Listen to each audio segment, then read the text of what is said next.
Oh man. Looks like my vacation's over. I guess I gotta go back to talking about games again.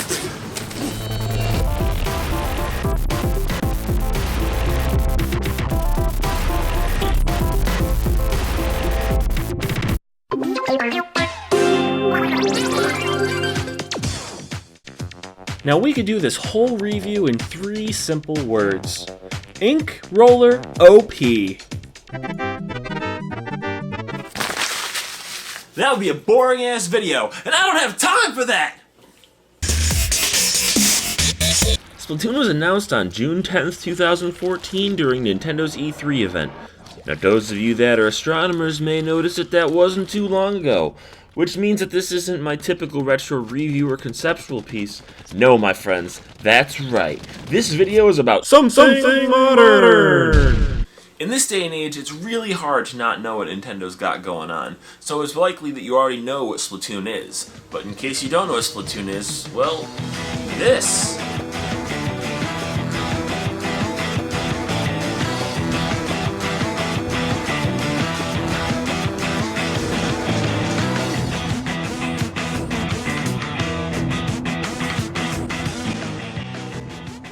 In a world oversaturated with Call of Duties, Battlefields, and Halos, it feels really refreshing to play a game like this.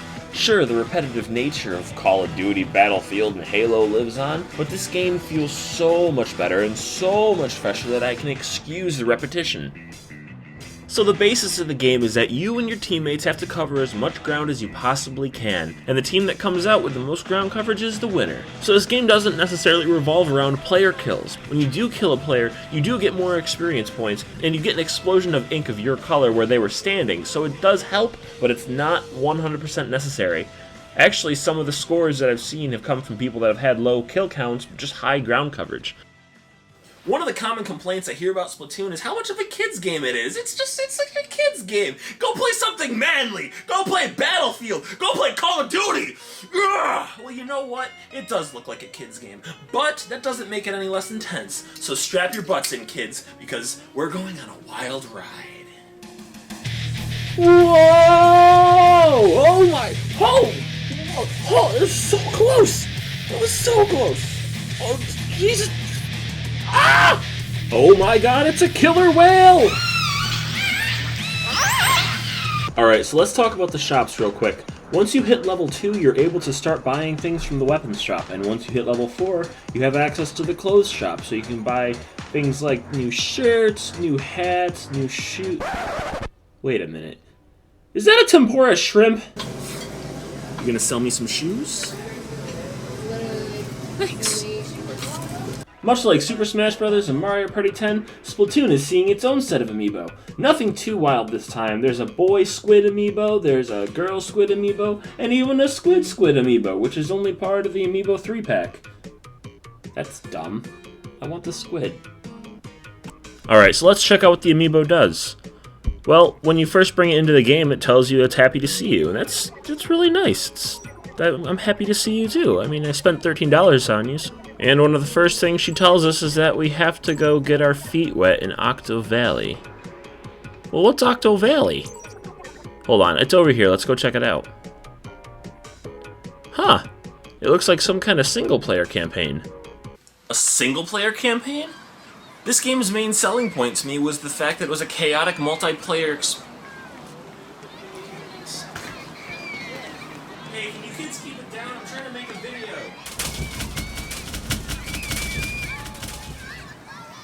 Okay, thanks.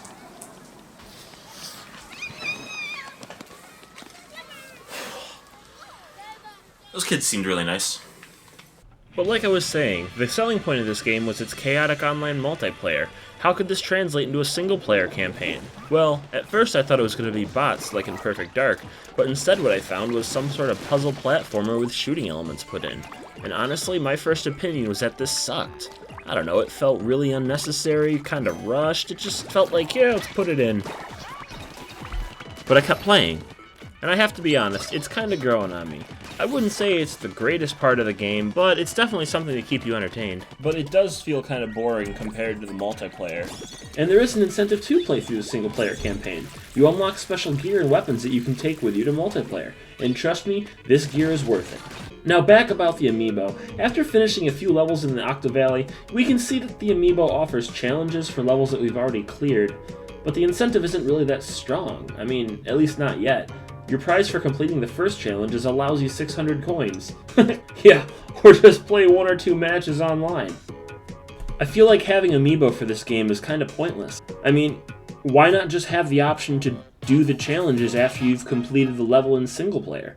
The Super Smash Bros. Amiibo actually had a purpose. You could train them and fight against them, bring them to your friend's house, and watch your friends get crushed by your overpowered amiibo.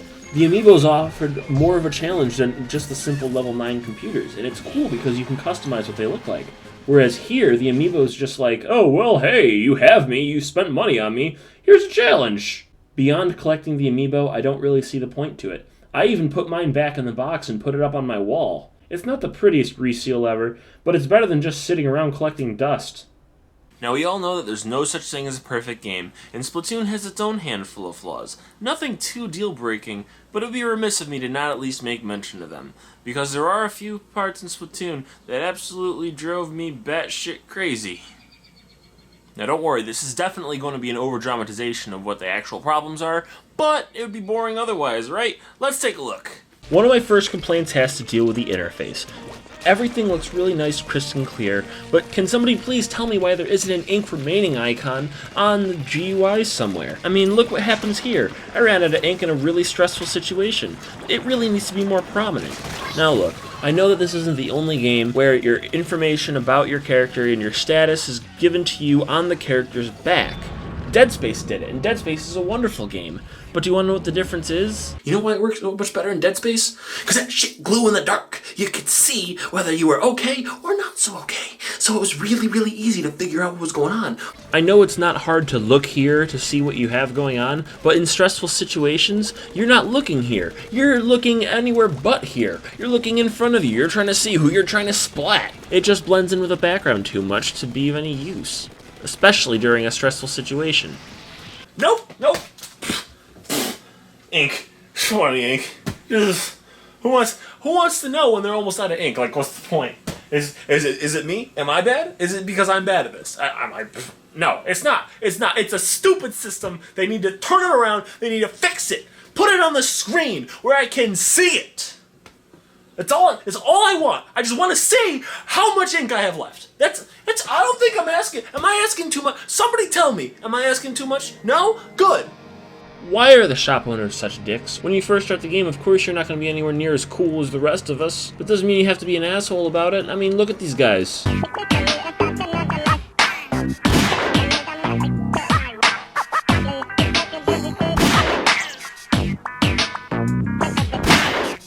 Oh, okay. No, it's fine.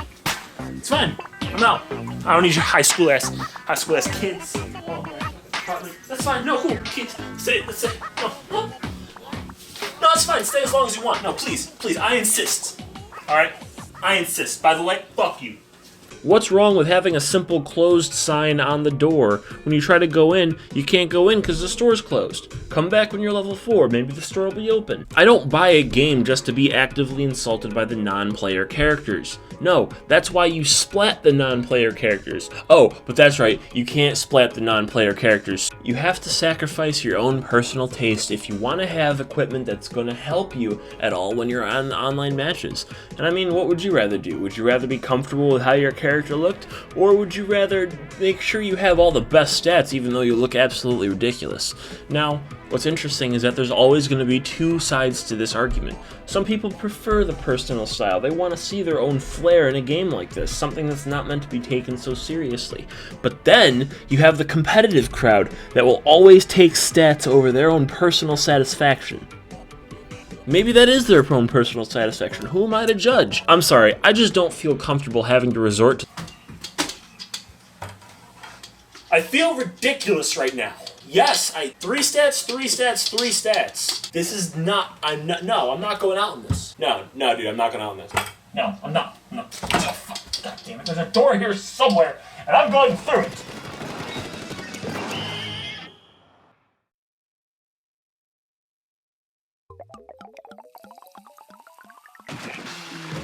Oh, we got absolutely destroyed that match.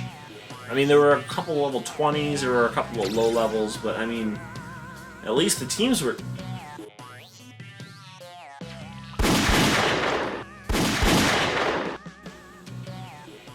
Both? Both 20s? They got both 20s and we got both 7s? Why would you put both 20s on one team? You literally had 2 level 20s, the level cap, and 2 level 7s at the time, the lowest level in that particular match. So why wouldn't you put a 20 on one team, a 20 on the other, and then a 7 on one, and a 7 on the other? It's logic. It is pure logic. That leads me to believe that perhaps Splatoon's multiplayer isn't exactly balanced. They just, well, let's just... There we go. There was no reason. Look, you can be level 20 and be a terrible player. It happens all the time. There are so many games where you can level up just by being present. I'm not saying that because you're level 20, they're a great player. But level 20s will have access to gear, weapons, and other things that a level 7 wouldn't. So naturally, between a level 20 and a level 7, the chances are high that the level 20 is going to come out on top, even if he's not quite as good of a player as level 7, because it's only going to take a couple of hits. It'll take the level 23 hits to kill level 7, whereas it'll take the level 7 about 5 or 6 to kill level 20. The balancing in this game needs work. This is not the first time that I've been kerfuffled by faulty team balancing. Now, like I said, it could be based on something else that I don't fully understand at this point in the game, but why put 2 20s on one team and 2 7s on the other? Alright, you know what? I'm just sick of playing with random people online. I saw one of my friends hop online, so we're going to go ahead and join them in a game. Okay, we just have to wait for them to get out of a game, I guess.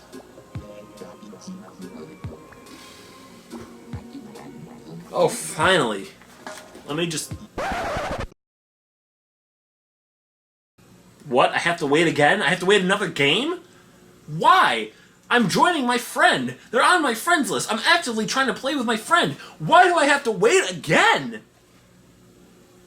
Man, these guys should have taken a page out of Halo. Halo, you join with your friends, and then you join the social lobby. You're in your own private lobby, so all your friends that you want to play with come to one group, and then you go out and you play. This one, you have to join one of your friends in a public lobby and hope there's a spot open. That's asinine.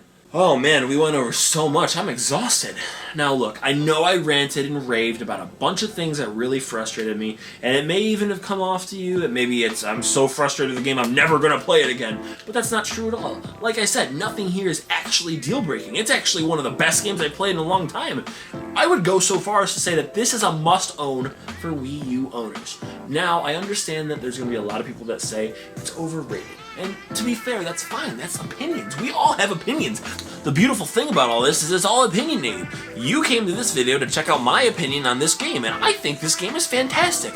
I think, at the very least, if you're still kind of iffy after everything I've said, play it. Find someone who has it and play it. It is so worth it. I would say, on a scale of 1 to 10, I would give this game a solid 8.5.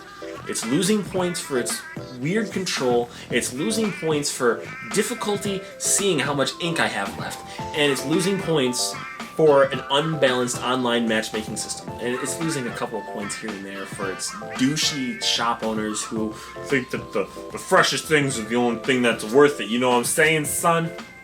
Well, anyway, Splatoon on the Wii U, 8.5 out of 10. Very solid game. There's a lot that they can fix. Maybe a little too much for a patch, but if they choose to continue this game, if I get Call of Splatoon Battle Company 2.3 HD Remix, I'm pre-ordering that. So that's all I really have to say about Splatoon. So until next time...